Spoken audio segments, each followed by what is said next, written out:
The 123rd edition of the Roy's Boys podcast starts right now. Carolina basketball family is the strongest there's ever been. There ever will be. Nate Humphrey hands King Rice the ball. Pushes into Hubert Davis. 8 seconds. Davis trying to get free. Over to Fox. Fox, baseline. Up for the shot. Dive off the glass. Oklahoma calls timeout. But the game is over. The game is over.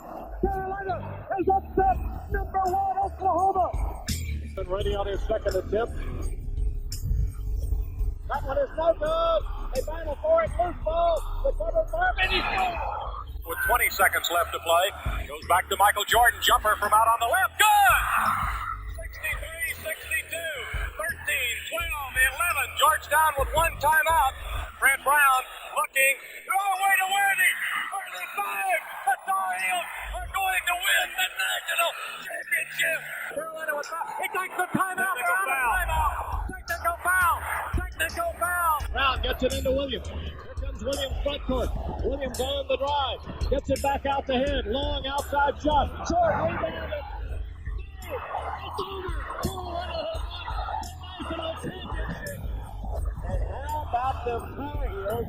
They are the national champions. The Tar Heels are the national daggum champions.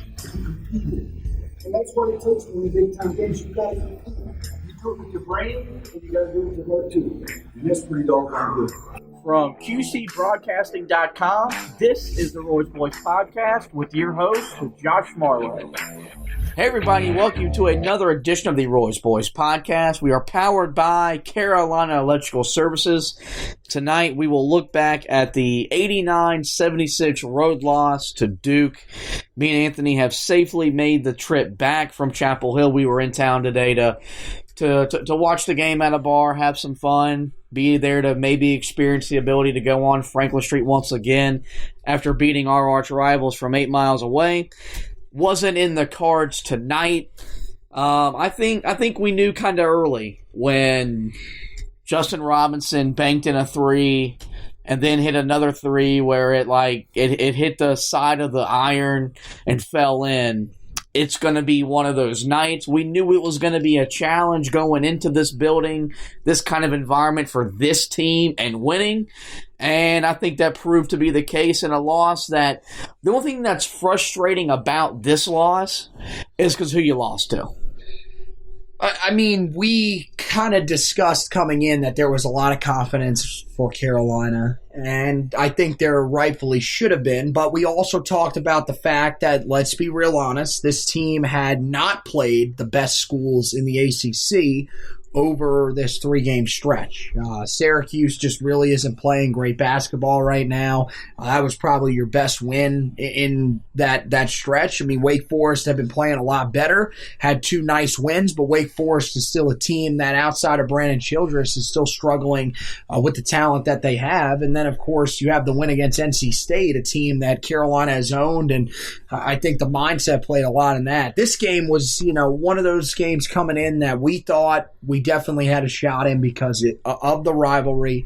You thought if Garrison Brooks and Cole Anthony could play the way that they had been playing, they would have a chance on the offensive end. And unfortunately, one guy played really well, one guy kind of struggled. And you got to. Part of it is that Cole Anthony took some shots, especially in the second half, that sort of had you scratching your head, looking back to what we saw from him during that 7-game losing streak. But it really wasn't all that often. You just really had to hand it to a Duke team that did a really good job of finding a way to shut down what he did really well, which was driving the basket early, and then when he started settling for shots, making those shots from the outside, tough for him to knock down. And Trey Jones, I think, got the best of him again. It's unfortunate to say, but Cole Anthony is a guy that I think will hopefully feed off of that. And this Carolina team, the season's not over just yet. I don't think this is a game that should really have people completely discouraged, but it's definitely one of those games that we would have really loved to win. But like you said, it's only really disappointing because it was the Blue Devils on the other side. Yeah, the things that stood out in this loss, I thought Duke Duke beat us in the areas that Carolina historically, especially under Roy Williams, they're going to beat you at. They were the better team in terms of running the ball. The ball was getting down the court a lot quicker than we thought about it. Their bigs were just very alert at any given moment. If they saw a lapse in our defensive awareness, they attacked it. Multiple times they got push ahead for layups and dunks or fouls, and we're getting just too many easy points at the rim. That was maybe my most discouraging part of this whole entire loss. That was the one area that you looked at and you were really just disappointed in how we performed. The offense wasn't in the same rhythm it has been in the last 3 games. A lot of that is you're playing in the biggest game of the year. You're playing in what's for you is your toughest environment of the season. There was going to be challenges. The hardest part we have to do as unbiased as we are, you got Duke's defense tonight. If they guard like that, they're the reason that's a team that can win a national championship. That the pressure defense was reminiscent of what you saw in the 90s from this program that they built a staple on. They pushed Carolina's offense out to nearly the half-court line in the first half. That's where Carolina with 10 seconds goes have them start their offense. Last year with Kobe White and the plethora of shooters you had, you were fine with that. This year's team, not built to get into an offense late into the set. And Vernon Carey, if he wouldn't have fouled out in the first game, was going to have even better numbers than he had. Grown man. We even with Brooks and Bacot, too much for us to handle inside. I put in my article, him and Brooks going at it is reminiscent of when Sean May and Carlos Boozer were going at it back when Roy Williams first got back to Chapel Hill and got into the rivalry. Both those guys in the Boone tonight just serving different roles. But that dude was special tonight. And then you mentioned Trey Jones. He outplayed Cole Anthony. Kind of saw that coming because what he did in the first game, you take a lot of confidence scoring 18 straight against your arch rival and leading them to a comeback win. But in these 2 games, you can see where him coming back to school really paid off. And you never know, that might play into Cole Anthony's decision whenever he has to decide to either go to the NBA or come back to Carolina. But the hardest part of this loss is mainly you have to give Duke credit. It wasn't like the first game where you beat yourself. No, you did some things to give yourself a chance. They just made a couple more plays than you made. Yeah, and Armando Bacot, I think, was the guy that is going to be the interesting player to look at in this game because I feel like there are people kind of all over the spectrum. If you just look at the stat sheet, you would think he played as well as anybody on this team, maybe outside of Garrison Brooks. I mean, even Garrison Brooks, 9 of 22 from the field. You might think by looking at the box score, Armando Bacot played great. But, I mean, let's be really honest. There were some offensive rebound opportunities that were missed. He had a chance to finish at the rim a couple of times and couldn't do so. But overall, I mean, I thought it was good to have him back. But it just seemed like, especially early in the game with him being on the floor, this team just got out of rhythm. It's very strange how when they add guys back from injury, it takes them a while to adjust. And I think we saw that once again here. You talked about Vernon Carey, man. That stretch, that was pretty much when he took over during that stretch in the second half, midway through.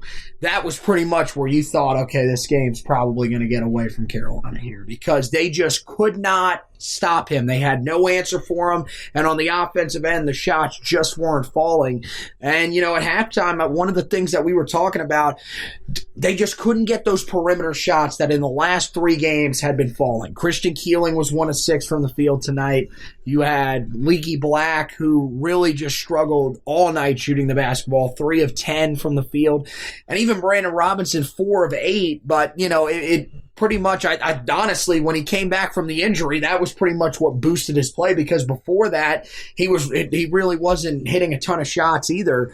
So I think, Carolina, the things that had been going well for them the last couple of games in terms of the things that you really just can't control, shots that were going in when you needed them to go in, they just weren't going tonight against Duke. And I think you're right. It really sucks, but you got to give this Duke team a lot of credit because a lot of the things that they did tonight sort of threw this team off. And I think it really threw Cole Anthony off. I think you could tell from that first possession when he turned the ball over, when they were able to double him and he had to try to fight through that double team and lost the ball, that it was going to be a tough night for him because they were focusing on trying to shut him down because of how successful he had been the last few games. Yeah, the last 3 games came in averaging 24 points or so, shooting well above 50% from the field. Finally looked like he had settled in to playing point guard for Carolina, mainly playing point guard for Roy Williams. Trey Jones took that as a challenge and met the challenge. Bacot, you look at the stat line, and you're going to think, man, he was a really big part of what Carolina did. And, I mean, yeah, he was a big reason they were in the game. 13 points, 12 rebounds, 5 of 7 from the field, so it was effective. He had 2 turnovers that I believe both came on offensive rebound chances where he just wasn't quick with his move, wasn't strong with the ball, and it cost him. And there was just early in the game, he was not mentally or physically ready to go. Vernon Carey attacked him. He didn't respond. Was fighting foul trouble all first half. Of course, got into it in foul trouble in the second half. And for Carolina to have a chance with as good as Carey is, you needed both him and Garrison Brooks on the floor to give you a fighting shot. And that didn't happen. So that put all the pressure on Garrison Brooks. And did he deliver? Yeah, 26 points. You would have wished would have been more effective. Only 9 of 22 from the field, but Duke's big guys were battling inside too. He became the first player since Antoine Jamison to score 25 points or more. So, and in some of the games, he has showed up big. He put 30 against NC State just a week and a half ago. Now 26 in Cameron Indoor. He's put together a quality season that won't get rewarded for any All-ACC or All-America kind of honors because you're going to look at the record and think, well, doesn't really matter that he did all those numbers because this team didn't win. But he was Carolina's best player tonight, as he has been for the majority of this 2019-2020 year. And it was just unfortunate that it wasn't enough to get an upset win to really salvage what's been a lost season. Some other areas where Carolina just really struggled. Assists were weighed at only 7 assists on 29 made baskets. I think that goes more to just how good of a job Duke did pressuring the ball. They threw out the zone their press in the first half. I don't think we were prepared for that. Really threw our offense out of rhythm for about a 2 to 3 minute segment, which allowed Duke to kind of just keep control of the game while they had the lead. And they were active defensively. They were rotating, they were moving, they were hands in the passing lane. We made some dumb passes, some ill-advised passes, but we've done that all year long. And the thing that really jumped out to me was Carolina had 38 rebounds in this game. They rebounded Duke by 1. 19 of those rebounds were offensive. But they only got 18 second chance points on those rebounds. When you rebound the ball at that high of a rate offensively, you've got to convert more often. And the problem tonight was there were too many times that, Justin Pierce had an offensive rebound right in front of the rim and passed it out. And then we turned the ball over. We didn't know what to do. Brandon Robinson passes up an open shot and ends up throwing it away right to a Duke player for a turnover. It was just, yeah. That was the thing that tonight was. This was game 31, and it looked like game 1 in certain spots because when you get offensive rebounds, especially when they're near the rim, if you get it, there's no put the ball 1, 2, 3 dribbles and go up. No, it's got to be the one motion that you rebound, you go back up with it, because when they did that, they either converted, or they converted and drew a foul, or just drew a foul. And that's something that really for Armando Bacot, that's the next part of his game, and we'll really address that big time in the offseason, assuming he decides to come back to school. But I think that was, if Carolina was going to give themselves a chance. Because in the years past, when we've beaten Duke, whether it's been at home or in their building, it's because of the sheer amount of second chance points off offensive rebounds that really gave you that extra lift. You didn't have that tonight, and that's why you lost by 13. a lot of the mistakes that we saw during the middle part of conference play, or even the early part of conference play, really seemed to come back tonight. You saw some really ill-advised turnovers. Cole Anthony was trying to force too much from the outside. There